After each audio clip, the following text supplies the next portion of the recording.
This is Grant and Nicole, and we are not the other hand. HotSpark. Gotta do the lean. She keeps using the outside hand. And we have Emily Mort, and Emily's with us today because we're going to be talking about ChatGPT and using how the average business owner, or really how Emily is using ChatGPT for the 12 days of Christmas and some advertising, but how you can use it too. But for that, we actually utilized, Emily used ChatGPT to write her intro. So we're going to actually nail this. So this is not us doing anything off the cuff. This is ChatGPT writing an intro. Nicole. I'm going to be reading the ChatGPT today. So we are joined by a Lakeland native and the creator behind the Lakeland Lens. If you're not following already, make sure you go follow Lakeland Lens. Emily Mort, and through photography, graphic design, and social media, she celebrates the beauty of her hometown, promoting local businesses, artists, and events. Dang, well done, that's good. ChatGPT. Yeah. So what was the prompt? What was the prompt for that? Let me look because I honestly don't remember. Let's see. That's the hard part. You know, it's like, how do you prompt it? I said, write a brief podcast introduction about the guest using the following info. And I basically just put in the bio that I use, like on my resume and all kinds of good things. So I gave it my basic info, and then it spit that out. And I'm like, perfect. Now, okay, so for today's show, for those watching who might watch this later, we're going to spend a few minutes talking about the thing we promised, and that is the top 5-ish most important things in a bio, because we found out we're still shaping this, and it's still new, and we're trying to develop our rubrics so that there's a structured way. Yeah, you say bio, but do you mean social media, like Instagram grid, aesthetic look, or are we talking about just bio? Good call. I think we're talking about the whole thing, like the profile. Okay. The profile. Okay, the profile as a whole needs at least 5 elements. At least 5, and Yeah. we know, but we don't know what they are, so we're working on them. Yeah. So let me ask you this, because you're in marketing in a variety of ways and have been for years, Emily. Mm-hmm. What are the most important 3 to 5 elements you look at when you're advising anyone on an Instagram profile? Well, I'll talk about like how I reshaped mine because it's pretty recent that I did this. So like I rebranded like my profile in like March of this year because with Lakeland Lens, it was just basically like a hobby photography thing for me. But then at the beginning of this year, I really, really wanted to take it to the next level. So what I did was I created basically a whole brand behind my Instagram. So that was, what is the purpose of this? What are the key things that I want to do with this account? Okay. And what does that look and feel like? So for me, let me pull up my website real quick. Yeah, and if you could screen share, I think people might benefit from looking at that. Okay. Yeah, hang on, let me. Now, while you're pulling that up, Yeah. Nicole, what are some of the top 3 to 5 elements of a social media profile? Let's start at the top with the profile picture. Depending on the type of creator you are, you're either going to have a logo or a face. And you can get advice to go either way. Like with my brand, I'm the face of my brand, so I really could use either. Mm-hmm. But I do think that if you're a business, you are going to lean towards your logo. Mm-hmm. And but that's a big part of it. And I usually don't like avatars. I know people are starting to use avatars more for their profile picture. Is that a thing? Is that happening? What do you mean avatars? Like the animated? Yeah. Oh, no. You do that? No, I don't like them either. You don't like it either? Okay. I didn't know if I was being like a millennial or if I actually just thought it was, I just don't think it represents somebody's brand well. Like if you're living your life as a cartoon or one, I don't know. I just don't like it. So I would say profile picture is definitely like something you need to consider and not take lightly. And I do think a lot of people fail there. Yeah. Okay, so that's one. Yeah. Now, let's go back to Emily real quick. She shared her screen. So you asked to yourself 2 questions first, and that is what was the purpose of this? Mm-hmm. And then the second question was? So what's the purpose and what are my, I guess, key like audiences or key things I'm going to focus on? Okay. And so that helped you develop this. So this is my mission statement that I sort of go back to and refer to. So the biggest thing that I take out of here is I wanted to talk about wildlife, the markets around town, the creative makers and culinary crafters. And then down here, it goes through my story. We'll skip that. So basically, this is my tagline and what I do. So I capture stories, I share smiles, and I create community. And how do I do that? I share the stories and folklore of Lakeland. I capture the wildlife wonders and market ventures and share the stories of creative makers and culinary crafters. And then I go into a little bit of like what that means. Yeah. So developing all of this was sort of how I honed in on my brand and what I wanted. And then from there, actually, what's funny is I actually used ChatGPT to develop every single bit of this.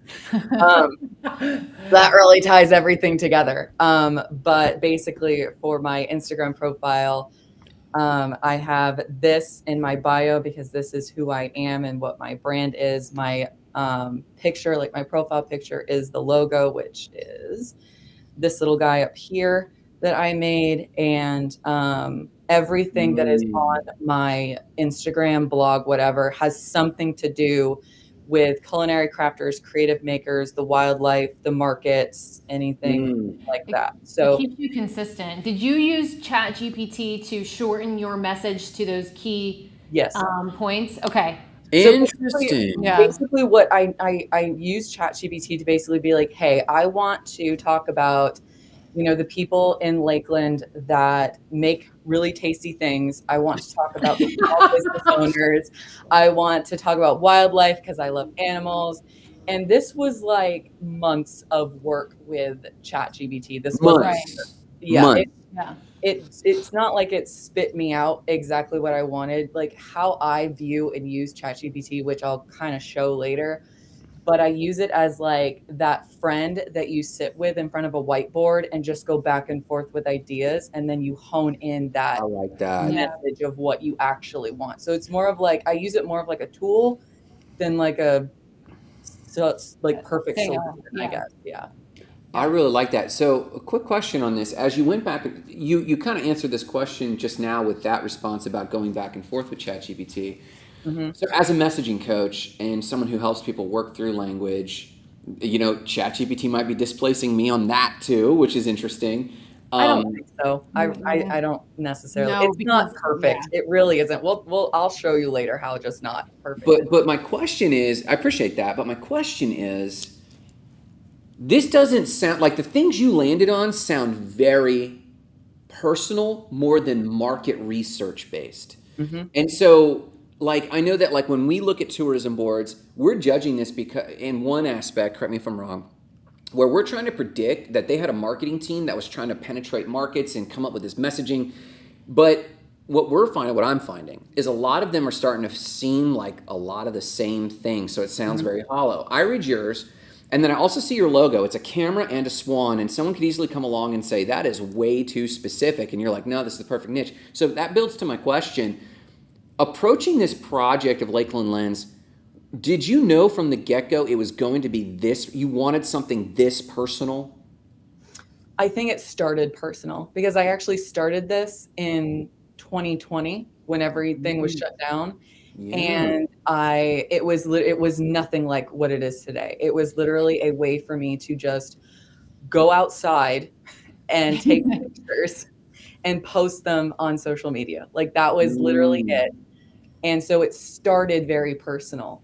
So, and I wanted to keep that because people really liked it. Like I was growing this small audience. The Lakeland Haven magazine did an article about it back in March of 2020, or I don't remember, but they did a whole article about it. Like I knew I had something that people really enjoyed. And I think it may have just been like the positivity factor and that it was something beautiful to show the world, or something along that. Is the market research. I mean, you're putting it out there and you get the feedback from your market, and that was positive. Well, and it sounds like it was more of an organic thing. Like I just needed to start something to get out. So it is very personal. But now that I'm out and I'm now responding, I don't know if you experience this, but I meet way too many companies that I think have to get it right and perfect first.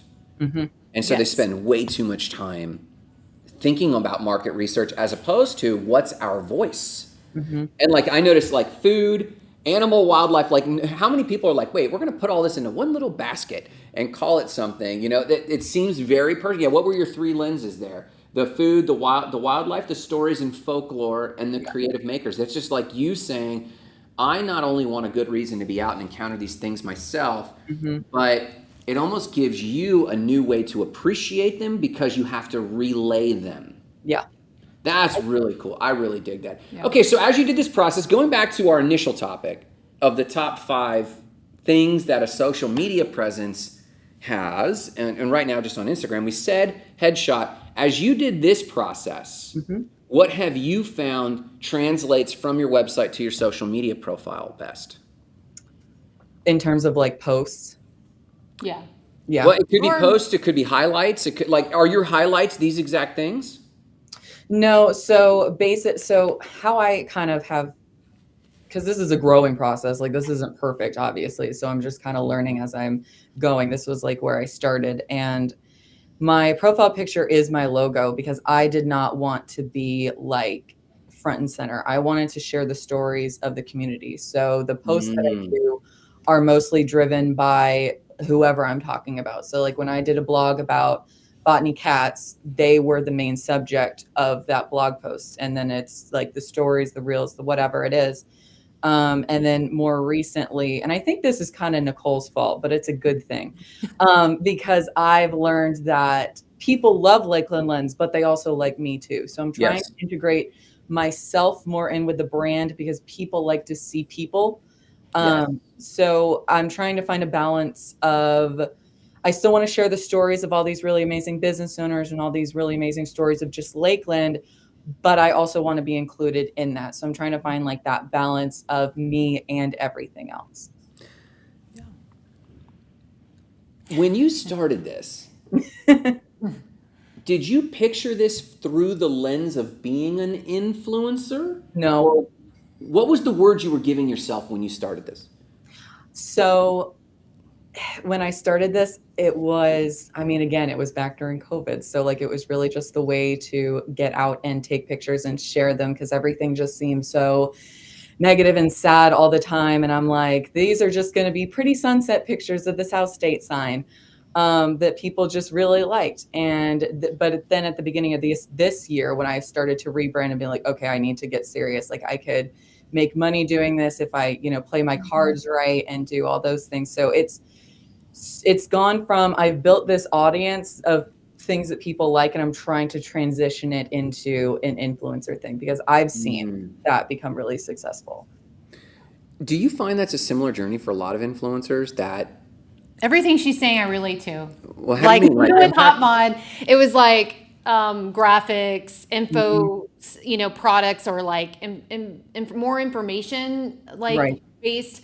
And then my graphic designer was like, no, you need to be in the videos. I was like, no, you need to be in the video. And I had this like back and forth, of wanting to be front and center in my content, and then realizing I was the brand, and there's a way to balance that. But what was your question again? Do you find but you're saying you're confirming this for yourself at least. Yeah. But for the other hot mod influencers, are they telling a similar story where they just had a hobby or a passion? Yeah.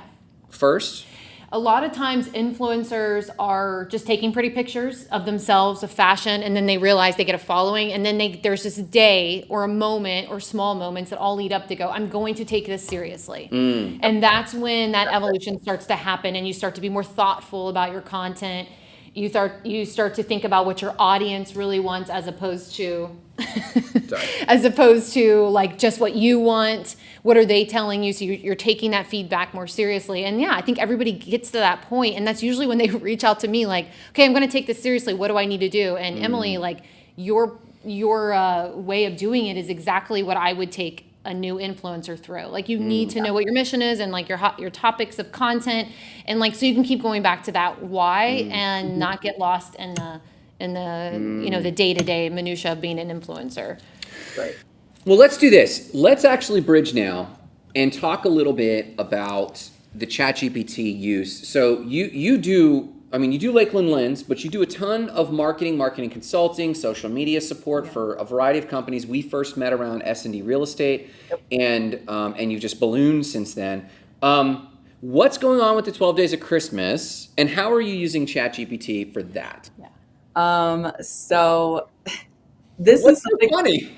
I don't know. I just think it's funny because it's like I do this professionally. So like for me, I'm like, I would have done Christmas, like I would have planned Christmas like forever ago, but like Yes, like July, right? Yeah. right. And so like for me, I'm like, why didn't I plan this earlier? Like, so I'm like, I feel like I'm scrambling to come up with like Christmas stuff for like myself, for like Lakeland Lens. But so I went to my chat GBT and I was like, so like the prompt that I put in is like kind of, it Is pays this the homage to prompt? that.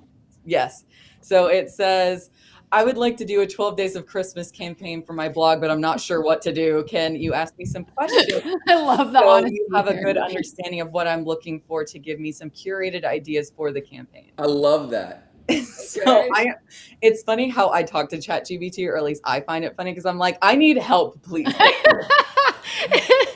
Yeah, man. Well, and their new interface really encourages you to tell it to ask you questions. Yes, I have Yeah. found great success with having like saying, "Hey, this is what I want to do. I want you to ask me what you Really? need from me." Yes. That's great. I'm gonna start doing that. Yeah, ask me questions. So Yeah. Interesting. Okay. then after it sent me that, it was like, "Absolutely, I'd be happy to help." And I'm like, "Great."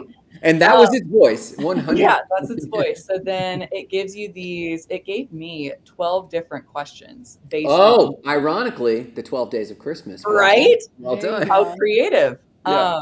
So they asked me questions about theme, audience, engagement, goals, resources, uniqueness, collaborations, interactivity, platforms like where we're going to share it, metrics, how we are going to measure success, and a content calendar. Like, do you have a specific schedule in mind for each day of the campaign, or are you flexible with Interesting. timing?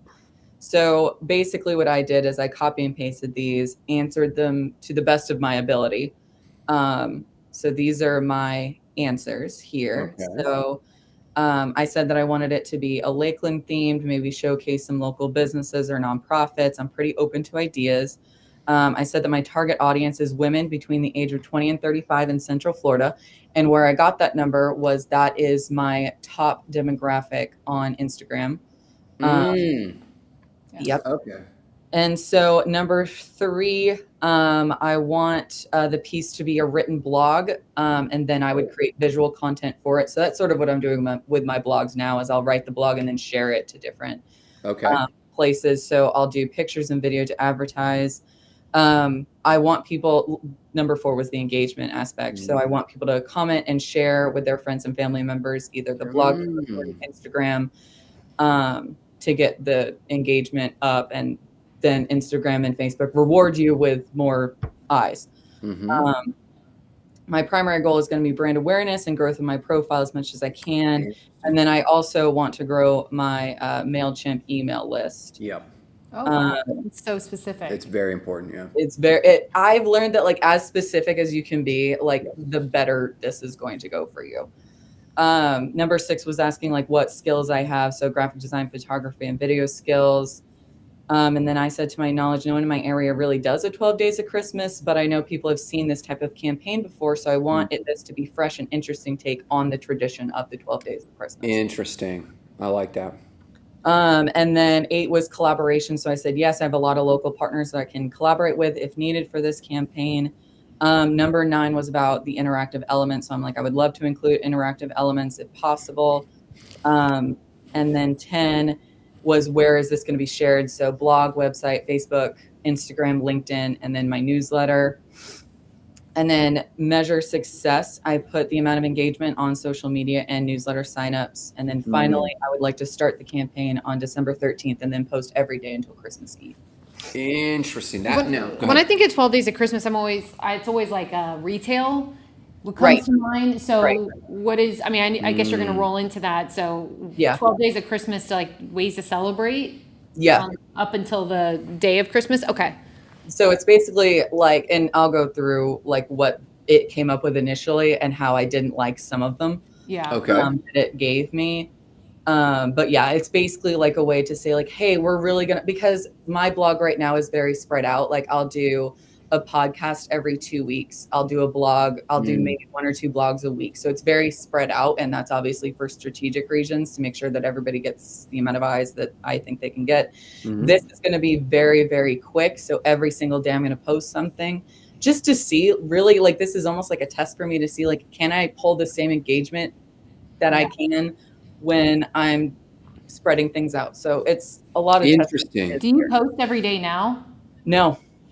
Okay. I post to stories every day now. Okay. Stories I try to post once, twice, 3 times a day to my story. I'm not posting to my grid every day. Okay. And with those sticker taps that you use in stories where you ask people to share their media, where do you get those stickers from that have already have like 4,000 people who have responded to it? I will share my secrets with you. So hang on. please do, because I was trying to tell somebody about this because they want to do like 30 days of gratitude challenge. And I'm like, you gotta engage them with stickers and have people share. So if you go to your Instagram search and you type in add yours, it will pull up 1, 2, 3, 4 or 5 different accounts that are specifically for add your stickers. And there's one account in particular that is trending.addyours. And all they do is post trending add your stickers. Well, okay. So, and it's in their stories? In their stories. Oh, here we go. Where are you from? Add yours. Well, and so, but how do you initiate a sticker like that? What do you mean? Like, so these are trending. They found a trending one. Is this just a normal add yours sticker, like the normal? Yeah. Yeah, it is. And you add yours and then it goes to your story. So they just went and hunted and found the one that already had a lot of momentum. Right. That's wicked. Oh. And I just find the one that is most relatable to me. Like, I think they posted one not too long ago where it's like, if you're a sky person and you like taking pictures of the sky, something about the sky. I'm like, I love sky pictures.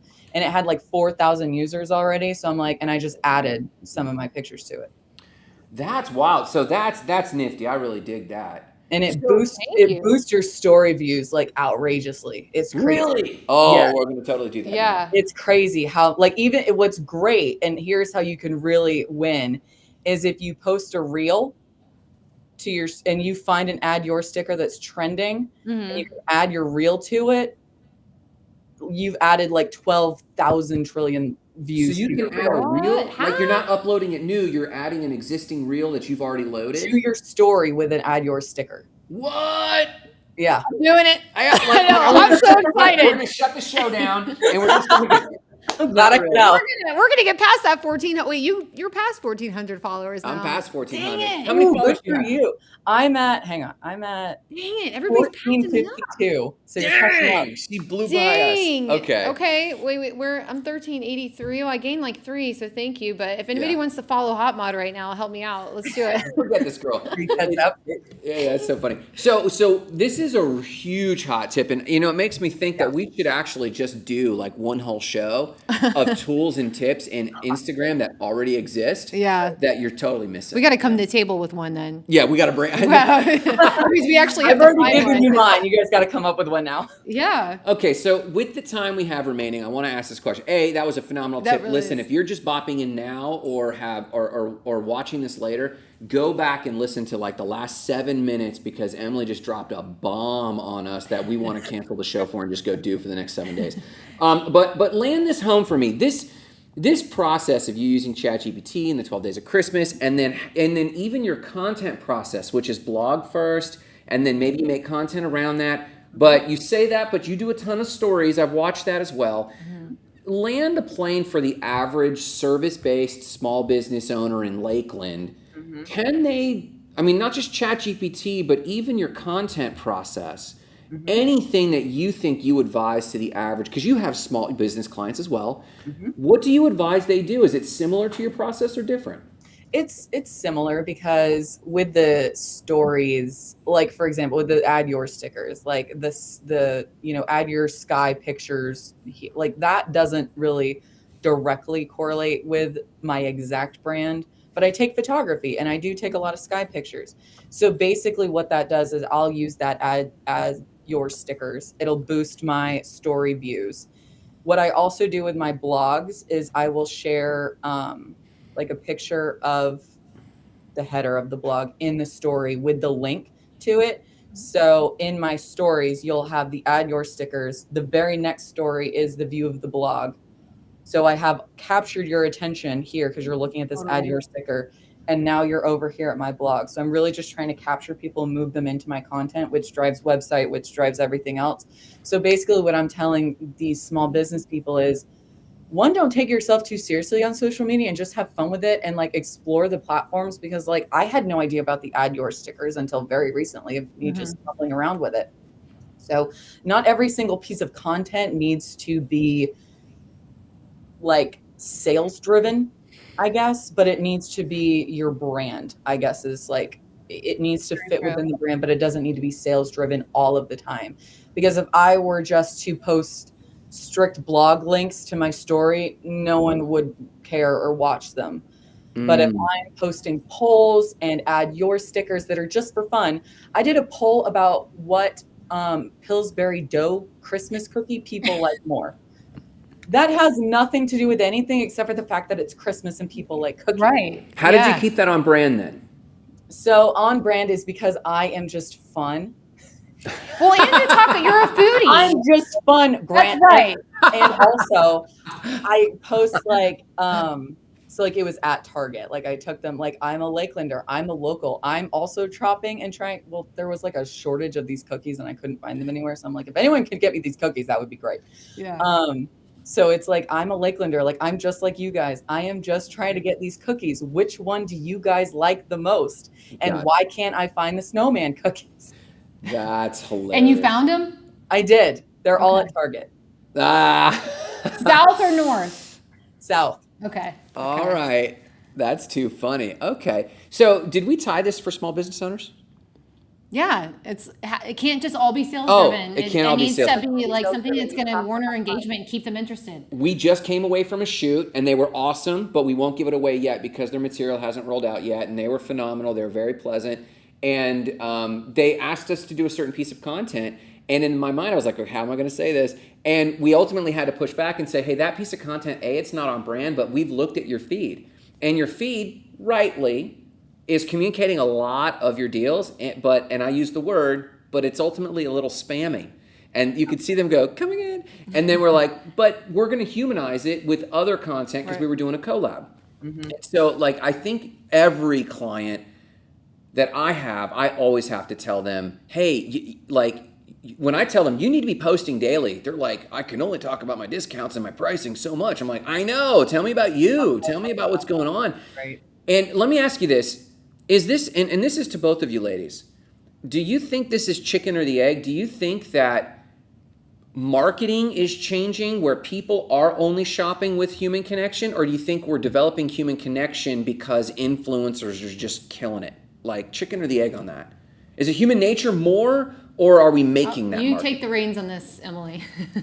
Well, I might have a little bit of a biased opinion because I've worked in the service, and like I worked in real estate, I've worked in mortgage, I've worked in finance. So that is such like a person-to-person trust-based industry. Because especially with mortgages and finance, like you're putting down like $100,000. Like, I mean, that's no joke. Like you really have to trust your mortgage banker or your financial advisor, whoever. You really have to trust them with your money on that. So I've always said that, you know, as much of a digital age as we're in, people trust other people. So, and I think that's why influencer marketing works so well, because a brand can say, try my product, try my product, try my product. But if you have an influencer who has an audience of thousands of people that trust them to give them advice, to just be their friend, really, and they go on and say, hey guys, this product is like a game changer. It made my skin so clear. And you know, I struggle with dry skin, but this really helped me. That's going to boost their sales. I love it. It's so right. It's so about the trust. Yeah. The influencer's already invested in their audience, and the reason their audience knows they have dry skin is because they've already talked about it. Right. So like leading up to that product, you know, endorsement is natural. and they Right. trust It's them. not- it's They've not done the totally- hard work. That's why they paid the influencers. And you dropped a specific phrase there that I wanted Pacific or specific? No. specific a specific phrase, and that was you were in the role play of this influencer, and you said, you guys know how much of a tough time I have with skin. Yeah. The thing that makes that so real is the assumption of the influencer with the relationship with their audience that had nothing to do with this. Right. And like I always think of like, who are the hard heads that push against influencer marketing? It's like AC companies, mechanics, like, and you think about this, and then you get them to do some content like, what, am I just going to stand here and talk like an asshole? And it's like, I mean, well, at first, until they get to know you, Right. because then you can say a phrase like, hey, you guys know, and from a marketing perspective, that audience does freaking know. But like Kim Kardashian, you guys know I've been through a lot, but I've built my own business, and you can too. Like, I'm listening because I have seen you do that. But if a schmuck was like, hey guys, and it's like, no, I don't know. I mean, so we were talking about how I believe there's this whole shift where big companies are offloading basically. And I think you pushed against this a little bit. Big companies are massively offloading the ideation of content, that even having to research target markets too awful much, because that person who says, you guys know about my skin, she has a community of 4,000, 10,000, 20,000 followers. That is the market, like for that micro influencer. But I don't know, I think you pushed against that. Yeah, because they ask for demographics. Like, we want to know who's, like you said, that the people who are most engaging are women between 25 and 35. That's right. Hard data. So brands and companies are going to rely on that and find an influencer who has those demographics. Yeah. But I get what you're saying. Like, well, if they have, I think the rough numbers in marketing, everyone ignores 2/3 of all ads they see. They only act if they've had a specific call to action 9 times. So the math is they have to be exposed to the brand 27 times. And that's up to PepsiCo or Budweiser to make sure that they've had those 27 impressions. But I guess what I'm saying is they've offloaded a lot, maybe not market research, but they've offloaded a lot because Susie Q, who's recommending that skincare, she's had probably hundreds of exposures. And the psychological leverage of saying, try this cream is probably very easy relative to what that big company has to do. So, okay, parting thoughts. We're over time a little bit. Parting thoughts on when will we hear back from you on the success of your 12 Days of Christmas? Is it going to be the 13th? No, it will probably be in the new year because I want it to like cultivate a little bit and see like how much initial engagement I get. But I also find it really interesting how much engagement I get like a couple weeks later, like newsletter specifically. Like, it's cool to see like, cool, I got like 20% opens on my initial send of my newsletter or whatever. But then after the fact, I got, 40 or 50 more like a week later. Like the email opens? The newsletters? Yeah. Do you ever do that? Like, you get it and you're like, I don't have time to read this, but if I'm having like a slow media day, I'll go back and read newsletters that I've missed. Yeah. This is from a young lady who I just saw had 2,900 emails in her inbox, and I have 22. She says, girl. I thought that wasn't that bad. No, so I do it. The only reason I call it out is, what'd you say, Emily? I said that's stressing me out for you. The only reason I'm calling that out is to contrast. I have 22 emails in my inbox. And to contrast, if I see an email and I know that I do not want to read this now, I am now disciplined to say I will never read this, and I delete. I delete a lot. That's actually... I'm the same way though. But like, I recognize that people are different. Like me and you, Grant, will open it right away or we'll just delete it. That's how I am.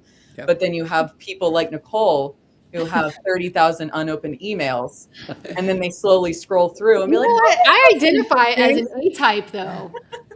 I do. So I'm like actually really surprised because I can't have any text messages on my phone. I'm like, oh no, that means somebody. But if it's an email, I'm like, I get some stuff, but yeah. Okay. Slow mail. But that is interesting, and the reason I'm shocked about later opens because I project that everyone's like me. If they don't open it, don't want it. They don't want it now. They don't want it ever. Depends on what email box it is. That's true. My personal, I'll give it more time. You don't even want to see my personal thing. Right. We're always sending all my spam. She was trying to say, but we talked over her that was a pruned email inbox.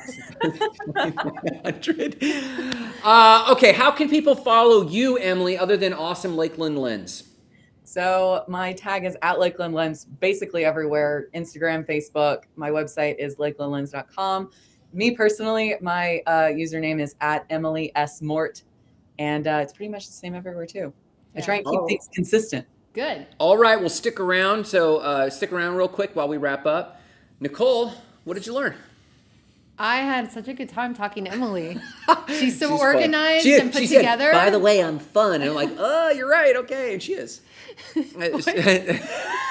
Did you remember her? She just said, I'm super fun. That's why people like me. Because I'm fun. Did you learn anything about profiles that we can help people with? Yeah. I learned more like social media hacks with the stories. And I think we're always looking for stuff like that. But I love that she uses her logo and that it is so niche down and it is all about Lakeland. And she has a big enough audience here, especially with how many people are moving here, that her blog is growing fast. And as a micro-influencer, she's turning into a go-to blogger in Lakeland for people to find like what's going on, what's cool, what's new, especially in the creator community. So I'm so glad she's well. And there's a lot of resources that might talk about what's going on in Lakeland or check out this food. But Emily's right; she is fun, and by that I mean. There's an appeal to there's a few websites in Lakeland that are like lists of the events going on. Like Lakeland Mom or And it's like, okay, but it's not as personal. And the way Emily goes about it, if you follow her at all, she's a big amusement park fan. Yes. But this person gets out there and gets it and has a ton of fun. I like that she incorporates stuff because Central Florida, we're right in the middle, and that's a benefit to anybody driving to Tampa or Orlando. We can go do cool stuff and only an hour away. So I actually love that she does that. So yeah. Parting thoughts tonight. If you are in Lakeland, what can people do? If you're in Central Florida, anywhere in Central Florida, you can come to the Back 9 in downtown Lakeland. We're having a huge creator event. It's called the Influencer Networking Event. It's the very first one, so you're going to want to be a part of it. There's going to be a part of it. Wow, I'm talking like a part of it. Tons of we're going to actually meet each other in real life and take lots of pictures and have some fun. And then what's going on December 9th? Grant and I have come together. We're offering a coach and small business workshop at Cohatch downtown, 8:30 to 12:30, and it's going to be full of ways to get more sales, get a clearer message, and get your social media on point, really. Yeah, I mean, we've noticed that a lot of influencers end up either coaching or advising or consulting or infopreneuring. We've noticed, and becoming small business owners themselves, we noticed that nearly every coach needs more of what's going on with influencing. And so we have the earliest of early bird rates, and that's going to change next week. So please get in. It's going to be a fun time. It's going to be an intimate thing. We're going to be upgrading your profile, creating reels. We're going to be talking about how to pitch yourself and how to shape your message and really just have a good time and level up as coaches and influencers. So that's it. Check us out. Not next week, because next week is Thanksgiving week, but the following week. And we'll be back on, and we'll see you soon. And this has been the HotSpark.